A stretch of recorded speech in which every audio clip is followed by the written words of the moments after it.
Tonight, when the sun goes down, you're going to flip a switch. Light floods the room and you won't think twice about it. For 99.9% of human history, that switch didn't exist. When the sun set, the world went dark. Dark enough that you couldn't see your own hand in front of your face. For over 300,000 years, every single one of your ancestors spent roughly half their life inside that darkness. Here's the thing nobody tells you about that stretch of time. It wasn't just unconsciousness waiting silently for the sun to come back. It was active, structured, and stranger than almost anyone assumes. So what did people actually do with all those hours? The honest answer changes how you think about sleep, storytelling, and what it actually means to be human. Let's start with fire, because fire is the reason any of this was possible at all. The earliest solid evidence of controlled fire use comes from Wonderwork Cave in South Africa, dated to roughly 1 million years ago. Before that, our ancestors lived by the same rule as every other primate. When the sun went down, you found somewhere sheltered, and you stayed still. Moving after dark meant becoming food. Human night vision is genuinely poor compared to the predators hunting us. Leopards, hyenas, wolves, all of them see far better in low light than we ever could. Fire changed that arrangement overnight, literally. A campfire creates a rough circle of safety, and anthropologists studying modern hunter-gatherer groups have documented something telling. People who wander outside that circle after dark are measurably more likely to be killed by predators, even now. Inside the light, you were relatively safe. Outside it, you weren't. Here's the thing nobody tells you about what fire actually gave us, though. It wasn't just protection, it was time. Before fire, the useful day simply ended at sunset. As long as 12 hours in summer, as short as 8 in winter. Fire added 2 to 4 genuinely usable hours to every single night. And across thousands of generations, that stretch of borrowed time quietly reshaped the species. Now here's where it gets interesting, because researchers have actually documented what people did with those hours. In 2014, anthropologist Polly Wiessner published a study in the Proceedings of the National Academy of Sciences, built on years spent recording actual conversations among the Jew/hoansi of the Kalahari Desert,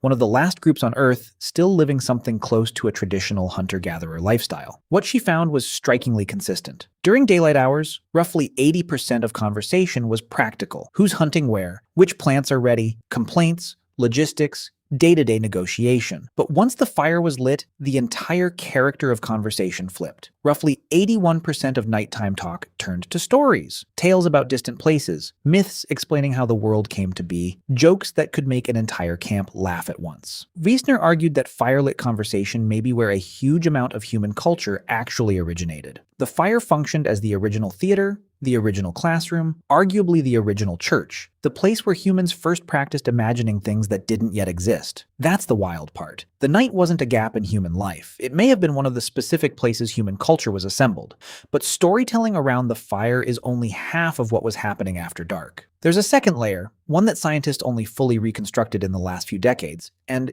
it involves sleep itself. Here's the thing nobody tells you. You were probably not designed to sleep the way most modern humans sleep right now. In 2001, historian Roger Ekirch published research built on 16 years of digging through historical records, prayer books from the 1400s, court documents, diaries, medical texts, ordinary personal letters, even passages in Homer's Odyssey. Across more than 500 references spanning centuries and cultures, Ekirch kept finding the exact same detail described in slightly different language: first sleep and second sleep. Before the industrial era, people typically didn't sleep in one continuous block. They went to bed shortly after sunset, slept roughly 4 hours, then woke. They stayed awake, alert but calm, for 1 to 2 hours in the middle of the night, before returning to a second 4-hour block of sleep until dawn. This wasn't insomnia. By every historical account Ekirch found, this was simply normal, ordinary sleep practiced across huge stretches of human history. And that middle window, the quiet stretch between the two sleeps, wasn't wasted time either. A 16th century French physician's writing recommended it specifically as a good window for couples to conceive, reasoning they'd do it better, rested and unhurried. People used it to visit neighbors, interpret dreams while they were still fresh, write, or simply lie in the dark and think. One doctor's manual from the 1500s specifically advised patients that this quiet gap, sometimes referred to simply as the watch,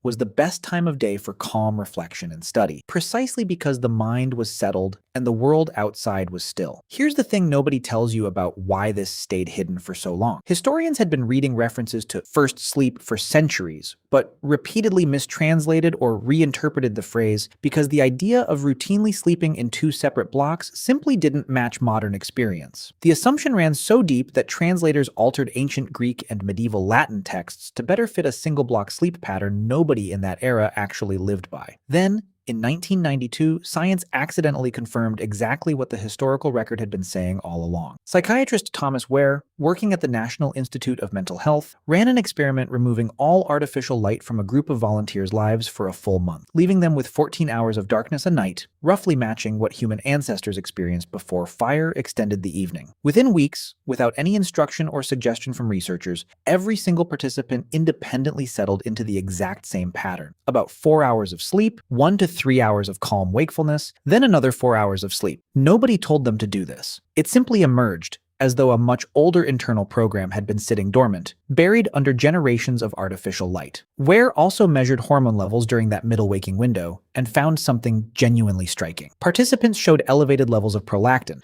the same hormone associated with deep meditative states during that quiet stretch. They described the experience as peaceful, reflective, almost meditative, not simply a gap in sleep, but a distinct state of consciousness in its own right, one most modern humans have essentially never experienced. So what actually killed it? The answer turns out to be almost embarrassingly simple: light. Starting in the 1600s, cities began installing street lamps. Paris under Louis XIV was among the first, largely to reduce crime, with London soon following. The night, historically a place associated with genuine danger, slowly became something people could safely move through. Cheaper candles followed, then gaslighting through the 1800s. And finally, in 1879, Thomas Edison commercialized the electric light bulb. Within roughly a generation, the specific kind of night humans had lived inside for 300,000 years quietly disappeared. Here's a detail most people never connect to any of this. The word curfew comes from the French couvre-feu, meaning literally cover fire. In medieval towns, a bell would ring each evening signaling everyone to cover or extinguish their household fires, not primarily as a safety measure, but because night was simply supposed to return to darkness. In many medieval European cities, walking outside after dark without a lantern was flatly illegal. Night, for most of history, belonged to criminals and superstition in the public imagination, feared in a way that's genuinely hard for most people today to fully picture. And then,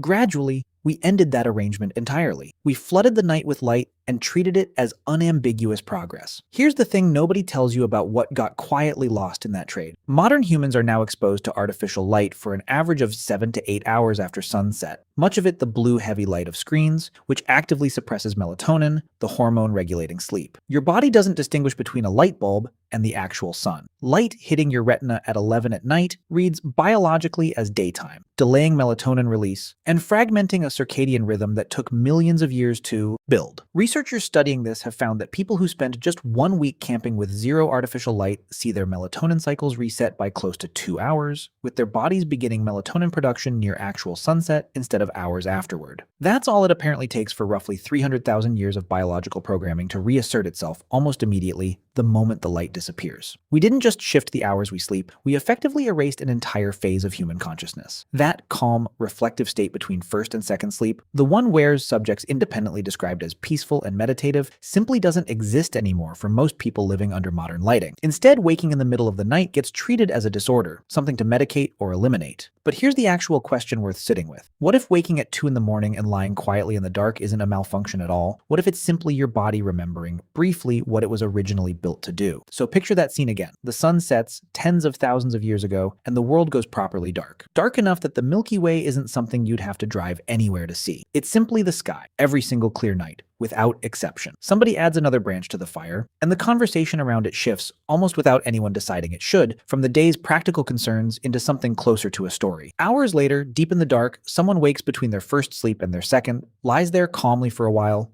thinking about the people they love, and eventually drifts back under. Nobody wrote any of that down as significant. It simply happened night after night for longer than almost anything else humans have ever done. And somehow we traded the entire rhythm for a light switch so completely and so quickly that most of us never even noticed it was gone.